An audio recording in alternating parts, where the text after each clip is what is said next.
మన ప్రభు అయిన యేసుక్రీస్తు వారి దివ్యమైన నామంలో మీ అందరికీ వందనాలు తెలియజేస్తున్నాను.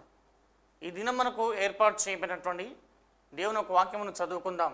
యోహాను సువార్త 20వ అధ్యాయం 12వ వాక్యమును చదువుకుందాం.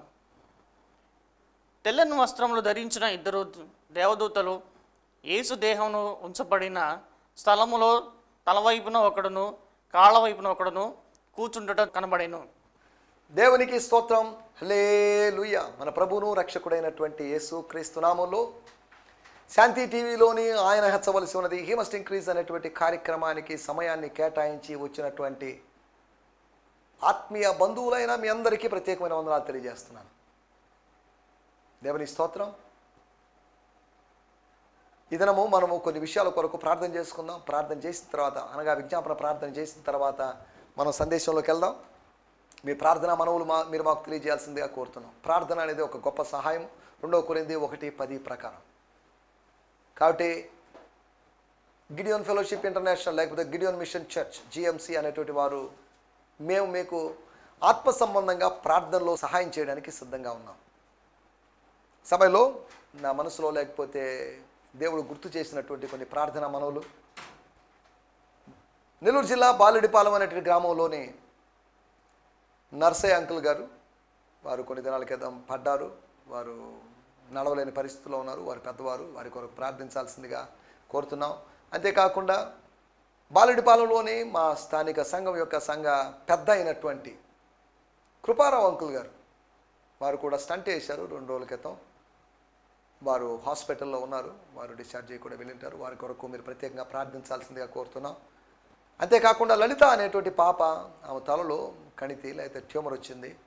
ఆ ట్యూమర్ కరిగిపోనట్లుగా దేవుడు కార్యం జరిగించినట్లుగా ప్రత్యేకంగా ప్రార్థన చేస్తాం. ఇలా వేరు చాలా విషయాలు ఉన్నాయి, ప్రార్థనా విషయాలు. వాటన్నిటి కోసం ప్రార్థించే సమయం లేదు.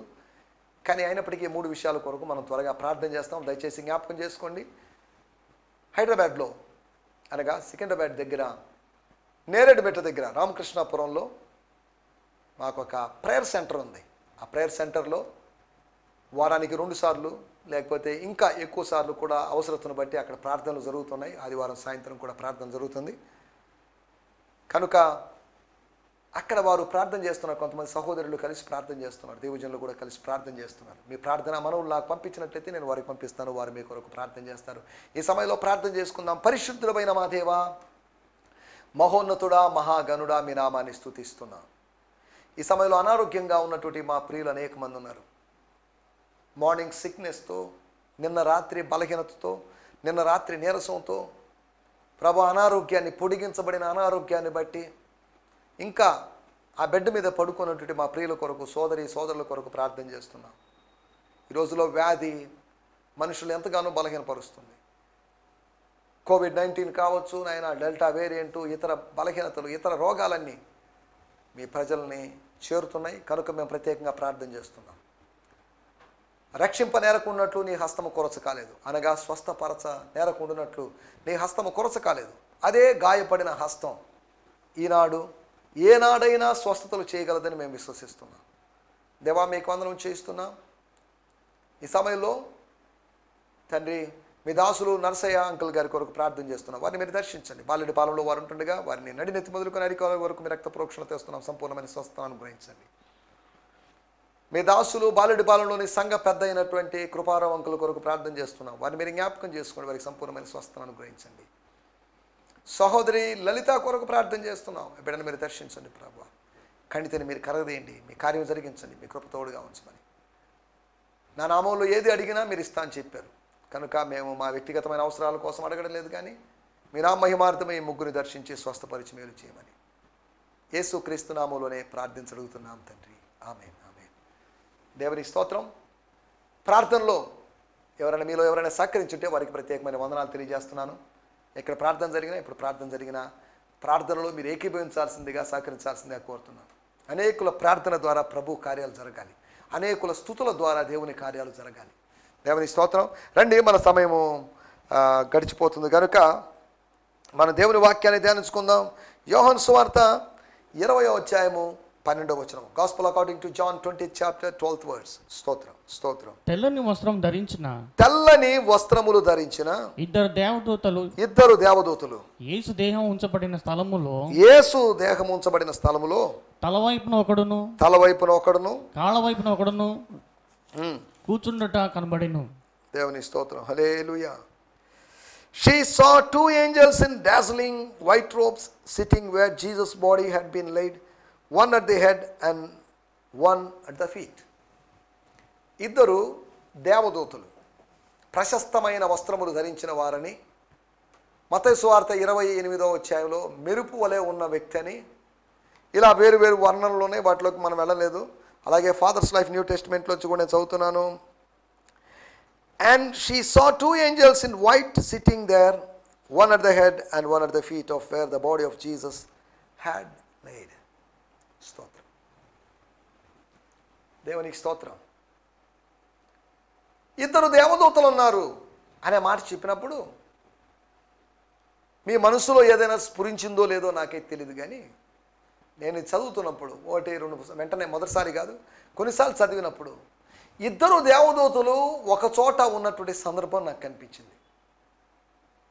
అది ఎక్కడో కాదు, దేవాలయములో లేదా ప్రత్యక్ష గుడారములో, అతి పరిశుద్ధ స్థలములో, నిబంధన మందసం లేకపోతే ఆర్క్ ఆఫ్ ది కవెనెంట్, దాని మీదుగా ఉన్నటువంటి రెండు కెరూబులు, ఇద్దరు దేవదూతలు. దేవుని స్తోత్రం. హల్లెలూయా. దానికి దీనికి సంబంధం ఏంటి అంటారు, సంబంధం లేదు. కానీ నాకు గుర్తొచ్చిన విషయం చెప్తాను. ఇద్దరు దేవదూతలు, అక్కడ ఇద్దరు, వాళ్ళు సజీవులైన దేవదూతలు కాదు, ఇక్కడ సజీవులైనటువంటి దేవదూతలు. వారు సమాధిలో ఉన్నారు. మత్తయి సువార్త 28వ అధ్యాయంలో ఒక దేవదూత పరలోకము నుంచి దిగి వచ్చి, భూలోకానికి దిగి వచ్చి, రాయిని దొల్లించి, అంత పెద్ద రాయిని సునాయాసంగా సింగిల్ హ్యాండ్తో రాయిని దొల్లించి, అదే పొర్లించి, రాయిని జరిపి, రాయిని తీసివేసి ఆ రాయి మీద కూర్చున్నాడు అని రాయబడింది. దేవుని స్తోత్రం. హల్లెలూయా. ఇలాగా దేవదూతల గురించి చాలా విషయాలు బైబిల్లో రాయబడ్డాయి. వాటన్నిటి గురించి మనకు మాట్లాడుకునే సమయం లేదు. బైబిల్ స్కూల్స్లో ఏంజలాలజీ, దేవదూతల శాస్త్రం అనేటువంటి ఒక సబ్జెక్టు కూడా ఉంది. వాళ్ళు ఎక్కడి నుంచి వచ్చారు, ఎలాగా, వాళ్ళు ఏం చేస్తున్నారు, వాళ్ళ యొక్క పనులు ఏంటి అనే వాటి గురించి వీటి గురించి దేవిజన్లు కూడా వేరు పుస్తకాలు, తెలుగులో ఉందో లేదో మరి నాకు తెలియదు, కానీ డాక్టర్ పిలిగ్రామ్ గారు ఏంజల్స్ గురించి మంచి పుస్తకమే రాశారు. సరే, దేవుని స్తోత్రం. ఇలా దేవదూతల గురించి మనం స్టడీ చేయడం కాదు, కానీ దేవదూతలను ఆయా పనులకు నియమిస్తున్నటువంటి, వాళ్ళకి ఆయా పనులు అప్పగించినటువంటి దేవుడి గురించి ధ్యానించి దేవుడి గురించి తెలుసుకోవాల్సిన అవసరం మనకుంది. ఇంకా కొంతమంది దేవదూతలు నీకు సహాయం చేస్తారని చెప్పేసి ఆ దేవదూతలకు ఏదో ఆజ్ఞాపించడం, ఇవన్నీ ఏదో కొన్ని విపరీతమైన ధోరణులు సంఘాల్లో అక్కడక్కడ కనిపిస్తున్నాయి. దేవుని వాక్యంలో హెబ్రీయులకు రాసిన పత్రిక 1వ అధ్యాయము 14వ వచనంలో రాయబడిన మాట మనం గమనిస్తే, the purpose of the angels, ఆ దేవదూతల యొక్క ఉద్దేశం ఏంటి? దేవదూతలు అనగా దేవుని యొక్క దూతలు, దేవుని దూతు అనగా సందేశం, దూత్ కాదు, దూత్ అంటే పాలని అర్థం హిందీలో. దైవ దూత్ అంటే సందేశం, ఒక మెసేజ్ను తీసుకొని వెళ్ళేటువంటి వాళ్ళు. గాబ్రియేలు మెసేజ్ తీసుకొని వెళ్తున్నాడు. అలాగా దేవుని దూతలు, దేవుని సేవకులను ఉద్దేశించి మలాకీ గ్రంథంలో యాజకులను ఉద్దేశించి దేవదూతలు అయితే దూతలు అని రాయబడింది. దేవుని స్తోత్రం. చదువుదాం హెబ్రీయులకు రాసిన పత్రిక 1వ అధ్యాయము 14వ వచనం. స్తోత్రం. What role then do the angels have? The angels are spirit messengers sent by God to serve those who are going to be saved. అనగా the angels are spirit winds of ministry sent to minister to those destined to receive salvation. The angels are glad to minister to us, for they see us in Christ. క్రీస్తులో ఉండేటువంటి అనుభవం మనం కలిగి ఉండాలని దేవదూతలు కోరుకుంటున్నారట. అలా చదువుతున్న వాట్ రోల్, ఎటువంటి బాధ్యత వాళ్ళకు ఉంది, ఈ ఏంజల్స్కి అప్పగించబడింది. The angels are spirit messengers, ఆత్మ సందేశకులు, సెంట్ బై గాడ్, దేవుని చేత పంపబడిన వాళ్ళు. ఏ దేవదూత తన ఇష్టానుసారంగా రాడు, కానీ దేవుడు పంపితేనే వస్తాడు. టు సర్వ్ దోస్ సర్వింగ్ కోసం, అనగా పరిచర్య కోసం. తెలుగులో మనం చదివినట్లయితే స్తోత్రం. హెబ్రీయులకు రాసిన పత్రిక 1:14 వీరందరూ రక్షణయను స్వాస్థ్యము పొందుకోవానికి పరిచారము చేయుటకై పంపబడిన సేవకులైన ఆత్మలు కారా? రక్షణ అను స్వాస్థ్యము, రక్షణ వరం, రక్షణ భావి, రక్షణ ప్రాకారం, రక్షణ పాత్ర, రక్షణను శిరస్త్రాణం. కానీ ఇప్పుడు చెప్పబడింది రక్షణ అను స్వాస్థ్యం. ఏ విధంగా ఇశ్రాయేలు ప్రజలకి స్వాస్థ్యం ఉందో, పాలు తేనెలు ప్రవహించే దేశం అనే స్వాస్థ్యం ఉందో, కనాను దేశం అనే స్వాస్థ్యం ఉందో, అలాగే దేవుని ప్రజలకి రక్షణే స్వాస్థ్యం. వారికి అక్షరార్థమైనటువంటి భూలోకంలో ఏదో భూభాగమో, ఒక ఏరియానో, ఒక కాలనీలో స్వాస్థ్యంగా ఉండదు. Are they not all ministering spirits sent out to serve for the sake of those who are about to inherit the culmination of our salvation? దేవుని స్తోత్రం. అంటే కల్మినేషన్ అనే దానికి అక్కడ రాయబడిన మాట, ఇట్స్ అబౌట్ అవర్ సాల్వేషన్. అది మన సాల్వేషన్కు సంబంధించింది అని ఫాదర్స్ లైఫ్ న్యూ టెస్టిమెంట్లో వివరణ ఇచ్చారు, ఫుట్ నోట్లో ఇచ్చారు. సరే, దాంట్లోకి వెళ్ళలేదు మనం. దేవదూతలు గురించినటువంటి 4 ప్రాముఖ్యమైన విషయాలు మీకు జ్ఞాపకం చేస్తాను. వాళ్ళ యొక్క క్వాలిటీస్, ఏంజల్స్ యొక్క క్వాలిటీస్.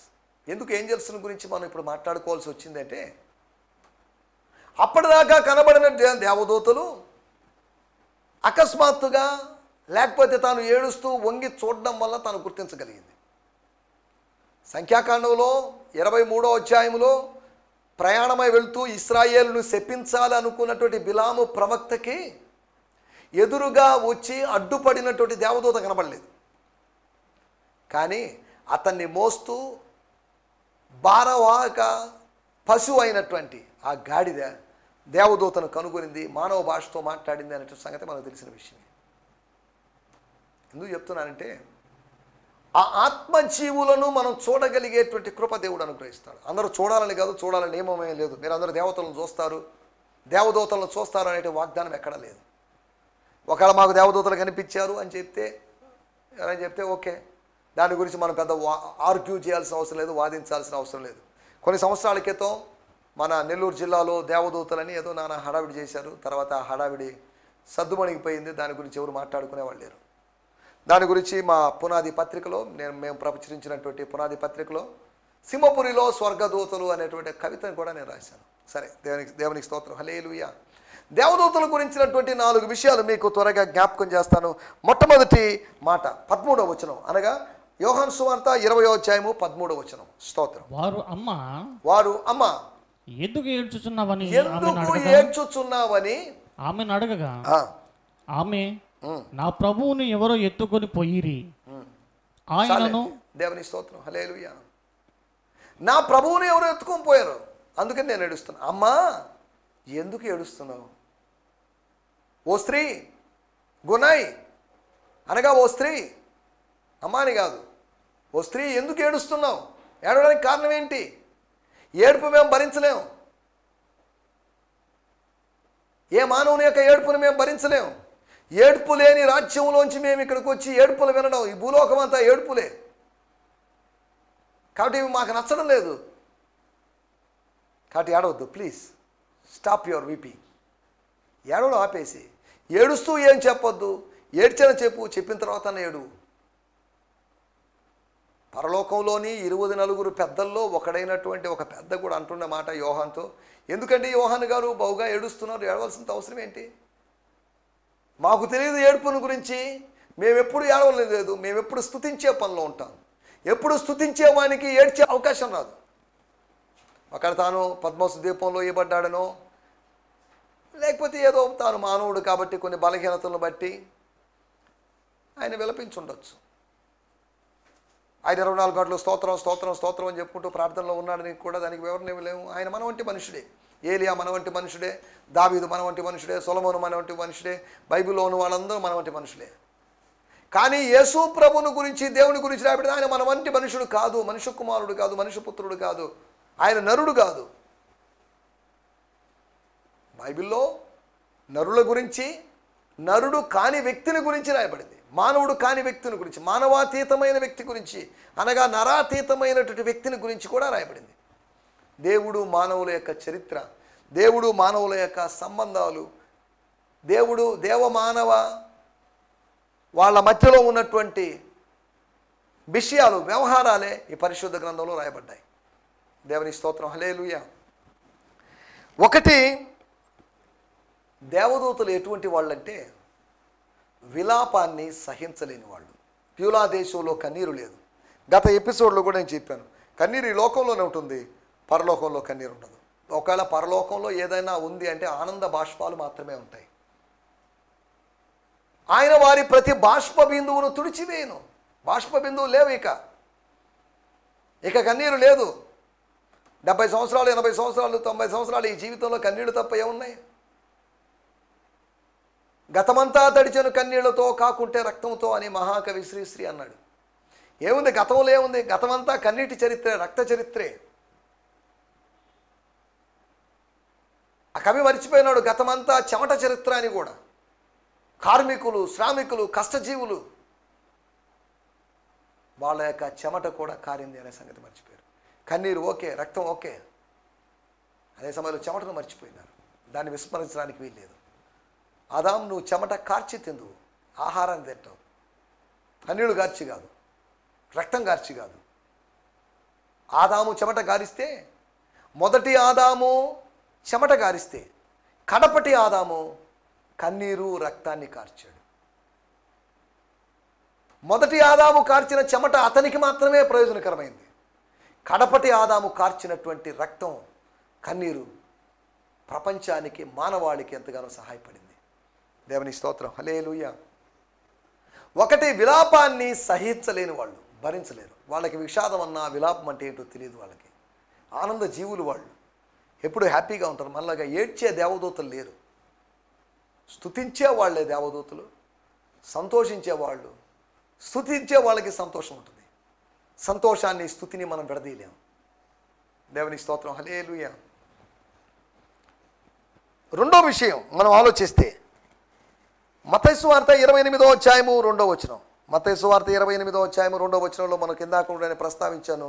స్తోత్రం, స్తోత్రం. ఇందుకు ప్రభుదూత పరలోకంలో ఉన్నాడు, దిగి వచ్చాడు. అకస్మాత్తుగా దిగి వచ్చాడు. ఎంత వేగంతో దిగి వచ్చాడో మనకు తెలియదు. దిగి వచ్చాడు, రాయిని పొర్లించేసి, ఇతరుల సహాయంతో కాదు, ఎవరి సహాయంతో కాదు, తాను ఒక్కడే సింగిల్ గానే దాని మీద కూర్చుండెను. ఎంత బలాఢ్యుడు చూడండి, సంసోను కన్నా బలాఢ్యుడు దాని మీద కూర్చున్నాడు. దేవుని స్తోత్రం, హల్లెలూయా. అప్పుడు మహాభూకంపం కలిగింది. మహాభూకంపాన్ని సృష్టించడానికి కారణము ఆ దేవదూత రాయిని దొర్లించడమే. అనగా ఆ మహాభూకంపం కలిగినప్పటికీ కూడా ఆ భూకంప బాధితుడు కాదు ఆయన. దగ్గరలో ఎవరైనా భూకంపం వచ్చిందనుకోండి, ఆ భూకంప ప్రభావానికి గురై, లేకపోతే ఇల్లు కూలిపోయి, లేకపోతే భూమి అంతా నెరలు విడిచి భూమిలోకి వెళ్ళిపోవడం, పడిపోవడం, ఇవన్నీ మనం చూస్తున్న విషయం. జపాన్లో అక్కడెక్కడ రెక్టర్ స్కేల్లో తీవ్ర స్థాయిలో ఉన్నటువంటి భూకంపాల గురించి మనకు తెలుసు. ఒక సందర్భంలో కొన్ని సంవత్సరాల క్రితం నేపాల్ నేలపాలైంది భూకంపం వల్ల. ఇటువంటి పరిస్థితులనే ఉన్నాయి. కానీ ఎంత పెద్ద భూకంపం జరిగినప్పటికీ కూడా బ్యూలా దేశం నుంచి పంపబడినటువంటి భగవంతుని యొక్క రాయబారి, భగవంతునికి భక్తులకి మధ్యవర్తిగా వచ్చినట్టు వ్యక్తి మాత్రం చెక్కు చెదరకుండా ఉన్నాడు. భూకంపాలు వచ్చినా, సునామీలు వచ్చినా, మెసెంజర్స్ ఆఫ్ గాడ్, లేకపోతే క్రీస్తు రాయబారులమైన మనం చెక్కు చెదరకుండా ఉంటామనే సంగతిని గుర్తు చేస్తున్నాం. రెండో విషయము, స్త్రీలందరూ ఆలోచిస్తున్నారు, మన కొరకు ఈ రాయిని ఎవరు దొలిస్తారు? Who will roll the stone or move the stone for us అని అనుకుంటున్నారు. మత్తయి సువార్త 27వ అధ్యాయము 60వ వచనంలో మనం గమనిస్తే, తాను రాతిలో శుక్రవారం రోజు లేకపోతే గురువారం రోజు తాను రాతిలో తొలిపించుకుని కొత్త సమాధిలో దానిని ఉంచి సమాధి ద్వారమునకు పెద్ద రాయి పొర్లించి వెళ్ళిపోయాను. దేవుని స్తోత్రం. 27వ అధ్యాయంలో పెద్ద రాయి పొర్లించి వెళ్ళిపోయాడు. ఇక దాన్ని ఎవరు జరపలేదు, కదిలించలేదు. కష్టమేది. రోమా ప్రభుత్వం, రోమా సైనికులు రోమాధికారులు పకడ్బందీగా చేసినటువంటి విధానం అది. ఇక అవతల వ్యక్తి, అవతల ఉన్నటువంటి దేహము యువతలకు వచ్చే అవకాశం లేదు. ఏ వ్యక్తి సాహసించి ఆ శరీరాన్ని యువతలకు తీసుకొచ్చే అవకాశం లేదు. కానీ రాయి దొర్లించబడిందంటే అవతల వ్యక్తి సజీవుడు అవుతాడు, అవతల వ్యక్తి వస్తాడనే సంగతి లోకానికి తెలియదు. 27వ అధ్యాయములో అడ్డుగా ఉంచబడిన రాయి, 28వ అధ్యాయంలో అడ్డు తొలగిన రాయి. నీ జీవితంలో అడ్డుగా ఉన్న రాళ్ళని దేవుడు, నీ జీవితపు ఒక అధ్యాయంలో అడ్డుగా రాళ్ళు ఉండొచ్చేమో, మరో అధ్యాయంలో రాళ్ళను తొలగిస్తాడు. ఈ అధ్యాయంలో, ప్రస్తుతపు అధ్యాయంలో నీ జీవితానికి ఒక రాయి అడ్డుగా ఉంటే, నెక్స్ట్ చాప్టర్లో, next day, next week, next month, next year, next సెషన్లో ఈ రాయిని దేవుడు తొలగించేస్తాడు. కొన్ని వచనాల తేడాలోనే. మత్తయి సువార్త 27వ అధ్యాయంలో చివరి వరకు మనం చూస్తే, తర్వాత రాయి గురించి ప్రస్తావన అక్కడ మాత్రమే కనిపిస్తుంది, తర్వాత ఎక్కడ కనిపించదు. అక్కడ ఇంచుమించు 6 వచనాలు, ఇంచుమించు 7 వచనాల తర్వాత రాయి దొర్లించబడింది. దేవుని స్తోత్రం, హల్లెలూయా. ఎంత త్వరగా రాయి దొర్లించబడిందో చూద్దాం. అంటే ఈ 7 వచనాల్లో ఇంచుమించు 3 రోజుల చరిత్ర ఉంది. 3 రోజుల చరిత్ర అక్కడ రాయబడలేదు. దేవుని స్తోత్రం, హల్లెలూయా. ఒకటి, దేవదూతల గురించి మనం ఆలోచిస్తున్నాం. దేవదూతలు ఎటువంటి వారు ఏంటి అంటే, వాళ్ళు విలాపాన్ని సహించలేని వారు. వాళ్లే కాదు, యేసు ప్రభువు కూడా విలాపాన్ని సహించలేడు, విషాదాన్ని సహించలేడు. అమ్మా ఎందుకు ఏడుస్తున్నావు? దేవదూతలు అడిగిన అదే ప్రశ్నను ప్రభు అడగడని మనం చూస్తున్నాం. రెండవది, విపరీతమైన శక్తి కలిగిన వాళ్ళు. They have mighty power, great power. వీళ్ళు శక్తిని గుర్తించగలిగిన వాళ్ళు. గిదియోనులో దాగిన శక్తిని గుర్తించింది ఒక దేవుని దూత మాత్రమే. తన గోత్రములో వారెవరు ఆ శక్తిని గుర్తించలేనప్పుడు ఒక్క పరలోకము నుంచి పంపబడిన దేవదూత మాత్రమే. మనుషులందరిని వెతుకుతున్నప్పుడు ఎవరిలో ఆ శక్తి గుప్తమైంది అని చూసినప్పుడు గిదియోనులో గుప్తమైన శక్తిని గుర్తించాడు. మనుషుల్లో దేవుడు శక్తిని డిపాజిట్ చేశాడు. మనకు కావలసినవన్నీ మనలో దేవుడు డిపాజిట్ చేశాడు. మనకు అవసరమైన వాటిని అవసరతను బట్టి ఆయా సందర్భాల్లో వాడుకోవడానికి దేవుడు డిపాజిట్ చేశాడు. మన జీవానికి, భక్తికి కావలసిన వాటన్నిటిని దేవుడు దయచేస్తున్నాడు, దయచేశాడు. దేవుని స్తోత్రం.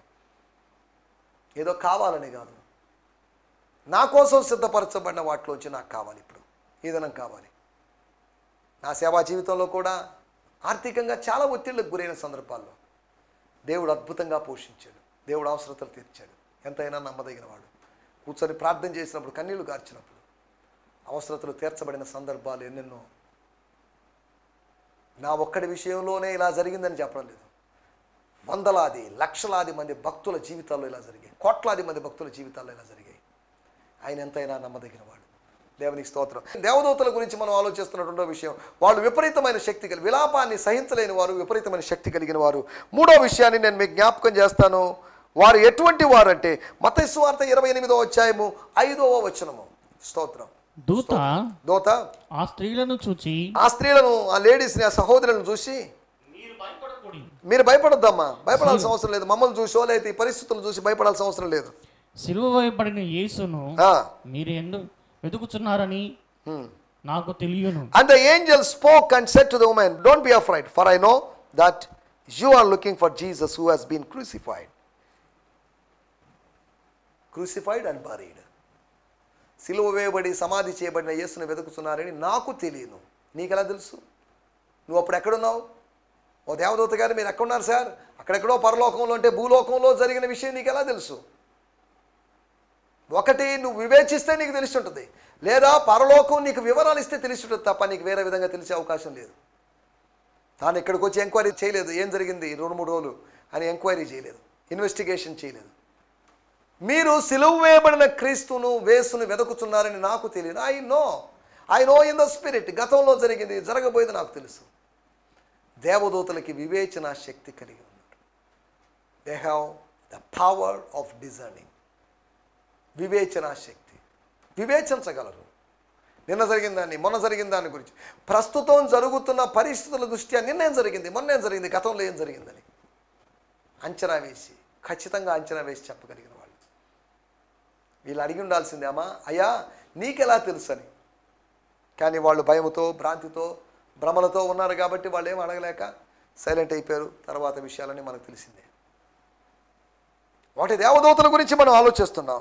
విలాపాన్ని సహించలేని వాళ్ళు, రెండవది విపరీతమైన శక్తి కలిగిన వారు, మూడవది వివేచన వరము లేకపోతే వివేచించగలిగిన వాళ్ళు. వివేచన వరం, ద గిఫ్ట్ ఆఫ్ డిజర్నింగ్. దేవదూతల కృపావరాలు ఉన్నాయని నేను అనలేదు, ఉంటాయి, ఉండే అవకాశం కూడా ఉంది. మనకు మాత్రమే కాదు. దేవదూతల గురించి మనం ఎందుకు మాట్లాడుకుంటున్నామంటే ఒకరోజు మనం దేవదూతల్లాగా మారతామని దేవుని వాక్యం చెప్తుంది. ప్రస్తుతం దేహ సంబంధమైన సహోదరులుగా ఉన్నాం. ఈ దేహం నుంచి మనకు విడుదల కలుగుతుంది, దేహ విమోచన జరుగుతుంది. అప్పుడు దేవదూతల్లాగా మహిమ శరీరంతో ఉంటాం. ఖచ్చితంగా దేవదూతలం అయిపోతామని కాదు, దేవదూతల్లాగా మారుతాం. దేవునికి స్తోత్రం, హల్లెలూయా. నాలుగో విషయం, చివరి విషయం. చాలా విషయాలు ఉన్నప్పటికీ కానీ చివరి విషయాన్ని చెప్పి నేను ముగించేస్తాను. ఇదే మార్కు సువార్త 16వ అధ్యాయము 6వ వచనం. స్తోత్రం. అక్కడ మనం గమనిస్తే కలవరపడకుడి, సిలువ వేయబడిన నజరేయుడగు యేసును, సిలువ వేయబడిన నజరేయుడగు యేసుని మీరు వెతుకుచున్నారు. ఆయన లేచి ఉన్నాడు, ఇక్కడ లేడు. ఆయన ఇక్కడ లేడు. వారు ఆయనను ఉంచిన స్థలము చూడుడి. Do not be astonished. You are looking for Jesus the Nazarene who has been crucified. He has risen. He is not here. ఆయన ఇక్కడ లేడు. Look, here is the place where they laid him. వాళ్ళు లేకపోతే మీరు చూస్తుండగా ఇక్కడే కదా ఉంచింది. He is not here. ఆయన లేడు. But go, tell his disciples and Peter that he is going ahead of you into Galilee. వెళ్ళండి, మీకు ముందుగా వెళ్తున్నాను. యేసు ఆయన ఇక్కడ లేడు, మీకు ముందుగా వెళ్తున్నాడు. విజ్ఞానాన్ని అందించేవాళ్ళు, వాళ్ళు వివేచన కలిగిన వారు విజ్ఞానాన్ని అందించేవాళ్ళు.